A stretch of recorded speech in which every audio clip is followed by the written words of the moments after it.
To most people, it's Naoki. I guess the proper way to pronounce it is Naoki. Okay. Hey, everybody. Welcome back to the Infinite Drive podcast. Today, I have a really special guest, Naoki, and he runs the Drift 101 experience here in California. Welcome to the show, sir. Hi.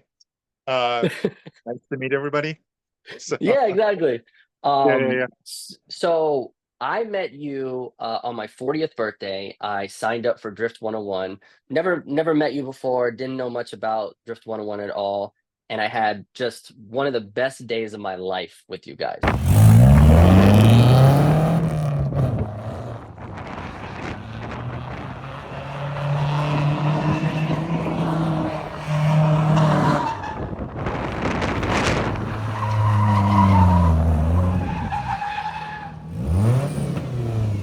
Drifting cars and really learning the technique, and you guys really just so hands on, gave me so much drive time. It's like literally one of the best days of my life. So I thought it would be really cool to get on here. You can tell us a little bit about what it was like starting Drift 101. I know you've been in the movie industry as well, and then we can go into like how people can reach out to you and set up their awesome day if that works for you. Yeah, absolutely. So how did you get started with Drift 101? Well, it sort of started while I was doing events, pretty much from about 2003 up until about 2005. It was an pretty much open drifting event where anybody with a drift car can show up and, and just pretty much have a good time drifting. Along the way, um, I got asked if I would be interested in teaching people, um, providing a car and basically getting them started uh, drifting. And initially, I thought, man, I don't know about that idea. And this is pretty much the honest truth. I thought it would be a logistic nightmare. And I just didn't see it at the time. But this person approached me and said, you should just give it a try. And I went ahead and got a car and advertised it on our website. And next thing you know, we were getting some people interested. I'm like, wow, all right. So, along with the events that we were hosting, just off to the side, we would just start doing these small clinics. And we basically got people to do the absolute beginning exercises, which were essentially donuts and figure eights. And pretty much spawned from there, and it just continued to get bigger and bigger. And next, it got to a point where it was actually easier for me to organize just the school itself as opposed to doing the larger events. And yeah, we went from there. It was just sort of interesting since you did mention the sort of the movie industry.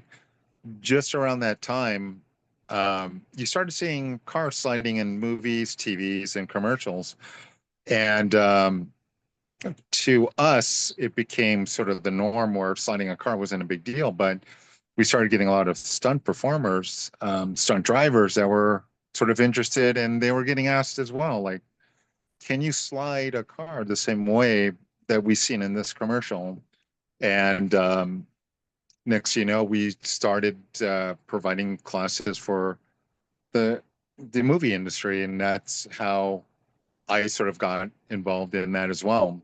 So it was a lot of it was just timing, and yeah, it only got bigger after the Fast and Furious Tokyo Drift, where Yeah. before when we used to travel, people might know what drifting was, but as soon as that movie launched, I didn't have to explain because there was a time where people, so what are you doing out here? What's going on? Well, I'm doing this drifting thing. It's like, a lot of people would just sort of be like, well, what's this drifting thing?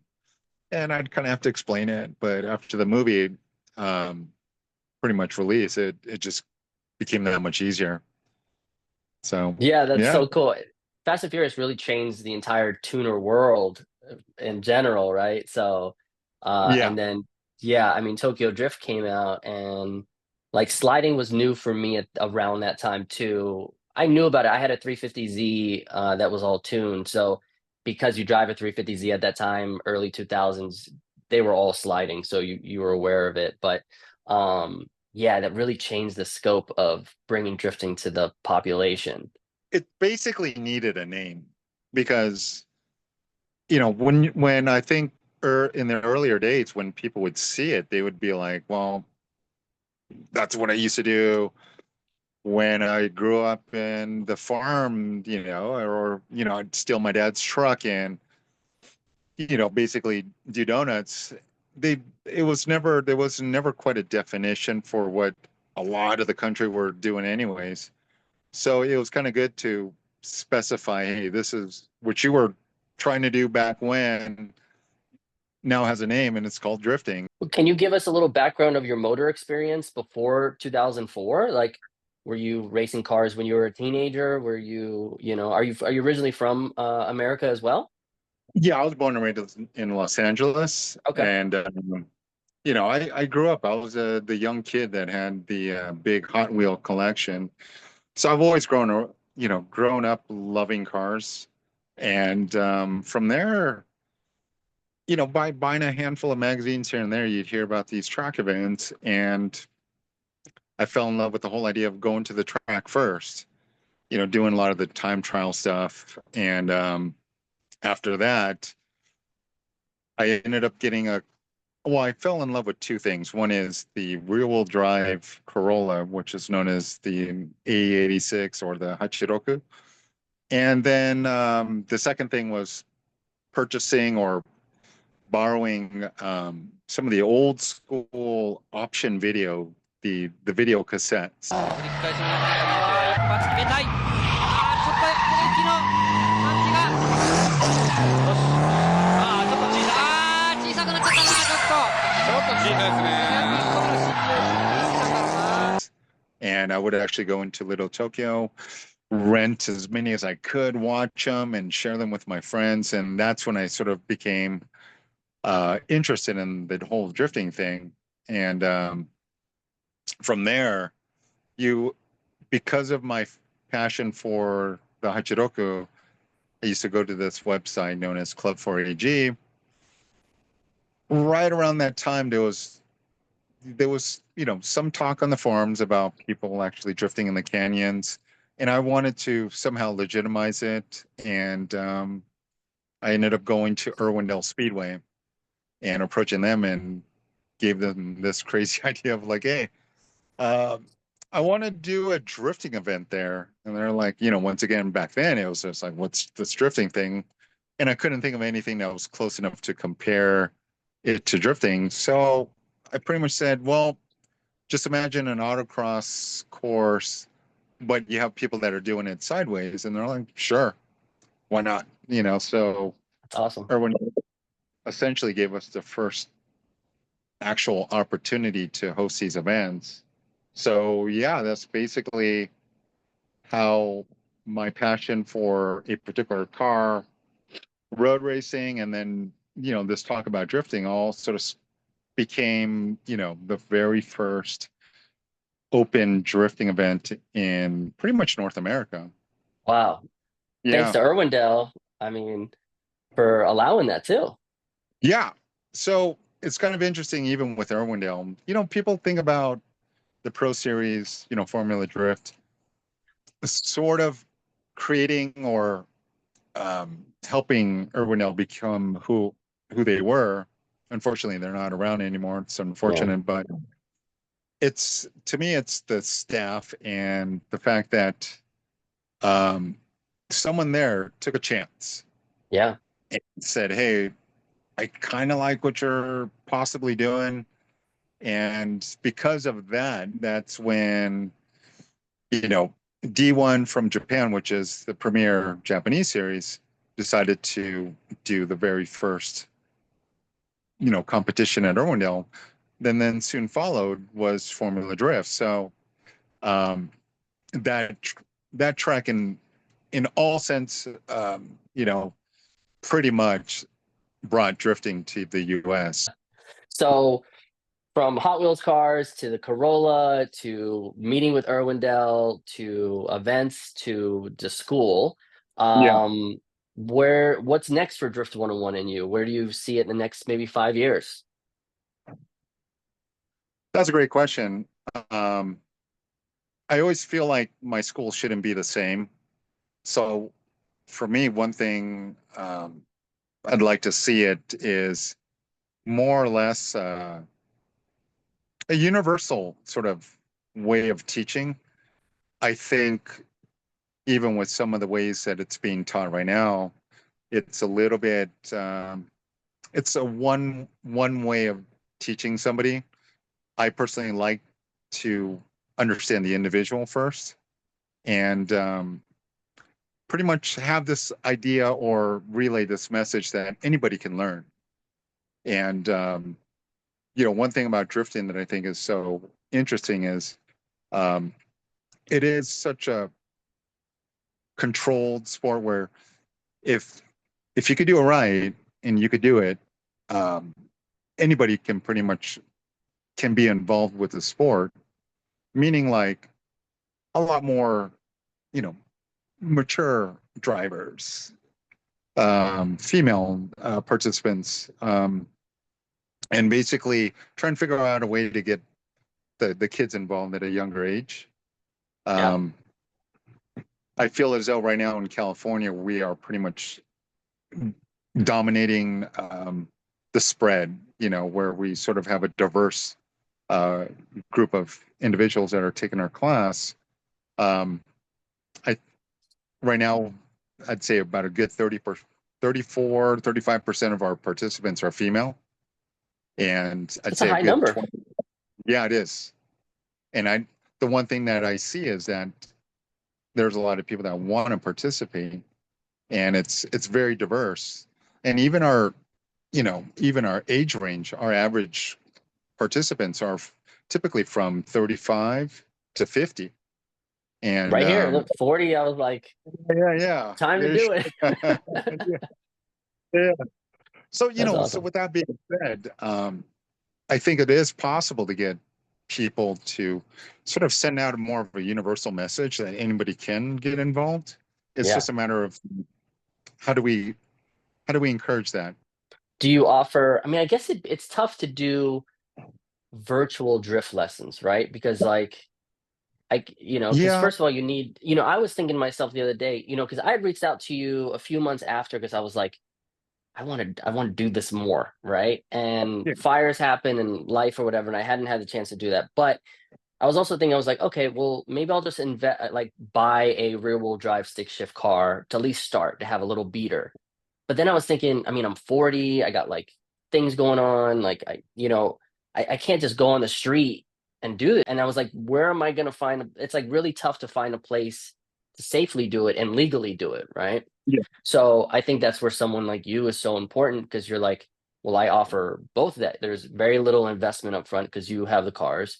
Am I in a yeah. safe place? And that was the best part about the experience is that the pad that you had or you have is there's so much room. You're not close to any walls. It's like pure like me trying a second geared slide for the first time. Even at that speed, it never concerned me that there was a wall because you have just such good room. It's just a matter of how can we continue to encourage new participants to get involved, and I think it's really important to sort of educate people that you don't need the fancy drift car. You don't need all of that stuff. You know, what we just need to do is just encourage everybody that it's just driving. It's just having a good time in your car. Yeah, obviously you're going to have to do some things to the car, but it doesn't have to be so extravagant. I mean, what 1,000 horsepower you have, these guys that are, super sponsored Mustangs and Corvettes and things making 1,000 horsepower to the wheel, like Yeah. crazy builds. Yeah. And you're there and you're like what I drove there, 240.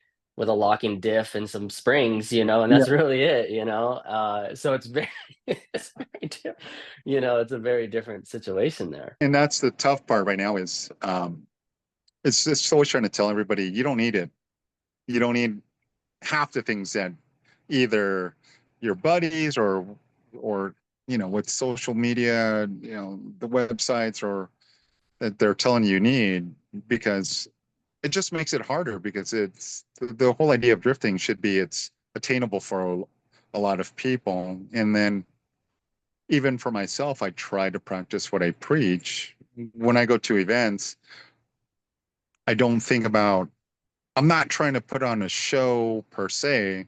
I'm just trying to showcase the skill set with the equipment that I have. Yeah. Yeah. Do you personally have like a crazy build, like a 600 plus wheel horsepower car that you drift? No, huh? No, I just keep it simple, Yeah. in some ways I'm just uh, trying to practice what I preach. Yeah. And, I would love to have the high horsepower car, but just like for the same reason I'm encouraging somebody else to get something simple, I myself, I don't know if I want to continue spending that kind of money on a 600 plus horsepower car. Right. It Right. gets expensive so fast. So, And with that yeah, heat, I'm sure things break all the time on those things. all the time. Yeah. Yeah. And yeah, I guess I just try to keep it simple and Yeah.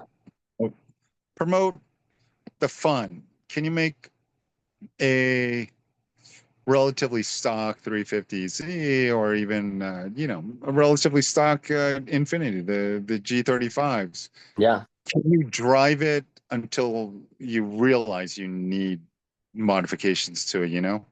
Well, when I asked you, I was like, man, because I still want to do this. I have to figure out the right play for us. Is I want to do kind of a documentary of about me trying to Yeah. enter my first competition. And when I first approached you with that a few months ago, you and real as you are right now, you were like, pretty much, I don't want to waste my time with you, Chris. Like, if you are passionate and really want to do this, then I'm willing to help you. But if this is just like whatever, like, you can still stop by and train, but like, don't expect me to like, push you to that level. And I love that because you know what it does? It weeds out people that aren't serious about a sport that should be taken very seriously. It's fun, but if you're trying to get to the next level, like any other sport, you train, you dedicate yourself, you push.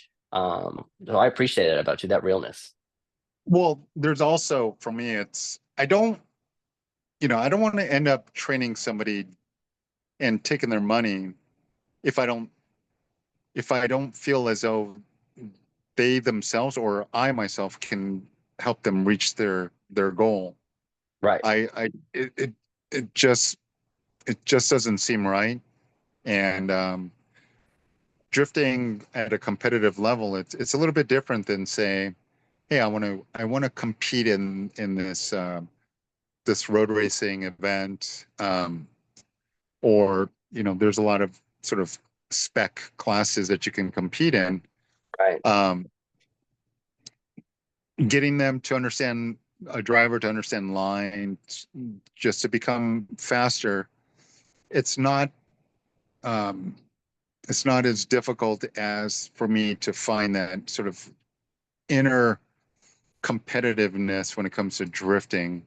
And don't get me wrong, you know there is a certain level of competitiveness when you're competing at a road racing event, but to me there's something else about drifting where um, everything has to fall into place. You've got to learn how to speak and talk and get, because there's a bunch of eyeballs. It's the level in which people will follow you, and um, it's a different scale in comparison to say, and a true grassroots amateur road racer. Um, and as a sponsor, they're expected you to have you know, uh, a minimum number of followers because that's their dems that they're working with. So yeah, Yeah. if it all doesn't fit into place, I have no problems just saying, hey, this is where we part ways. Do you want to share any last words and how people can get in touch with you? Yeah, well, the best way to reach out to me is just go ahead and check out our website first. It's drift101.com. And if you're interested in taking a class, we have 3 options. And if you have any specific questions, you're always more than welcome to email us at info@drift101.com, or just give us a call. Our phone number is listed on the website. And I personally have the phone number with me, or the phone with me, so I can answer any questions anybody has in regards to the class. Um, enjoy driving, fall in love with driving. For the kids out there, there's not a true defensive driving experience or driving class like there used to be. So take a class with us if you feel as though you could use a defensive or car control class before you end up getting your license.